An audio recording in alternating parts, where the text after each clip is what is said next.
గౌడ సంఘం అధ్యక్షులు దయచేసి 2 నిమిషాల్లో ముగించాల్సిన విజ్ఞప్తి.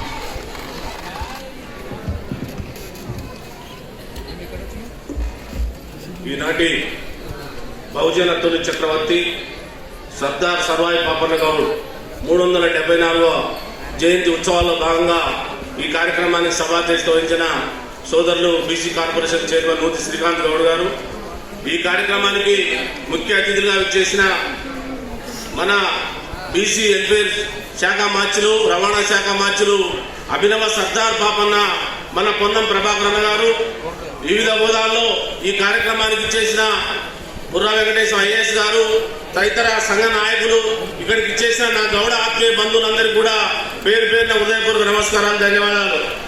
మిత్రులారా, మన మిత్రులందరూ చెప్పిన విధంగా సర్దార్ సర్వాయి పాపన్న జీవితాన్ని, వారి ఆశయాలను మనందరం ముందుకు తీసుకోవాలి. గ్రామ స్థాయి నుంచి రాష్ట్ర స్థాయి వరకు, దేశ స్థాయి వరకు కూడా సర్దార్ పాపన్న చరిత్రను ముందుకు తీసుకుపోయి అన్ని రంగాలలో, విద్య, ఆర్థిక, రాజకీయ రంగాలలో సర్వాయి సర్దార్ పాపన్నని మనం స్ఫూర్తిగా తీసుకోవాల్సిన అవసరం ఉంది.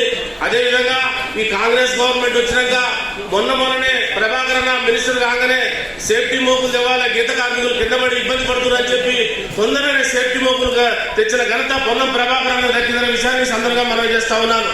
అదేవిధంగా రాబోయే కాలంలో మన అభినవ సర్దార్ పాపన్న పొన్నం ప్రభాకరణ ఆధ్వర్యంలో గౌడ కులస్తులందరికీ కూడా సముచిత స్థానాల్లో, అన్ని రంగాల్లో న్యాయం జరుగుతుందని ఆశాభావాన్ని వ్యక్తం చేస్తూ ఈ కార్యక్రమంలో పాల్పంచుకున్నందుకు చాలా సంతోషంగా భావిస్తున్నాను. జై పాపన్న. పొన్నం ప్రభాకరణ నాయకత్వం, పొన్నం ప్రభాకరణ నాయకత్వం. Thank you. పెద్దలు అనురాధ పాండురంగ గౌడ్ గారిని మాట్లాడాల్సిందే.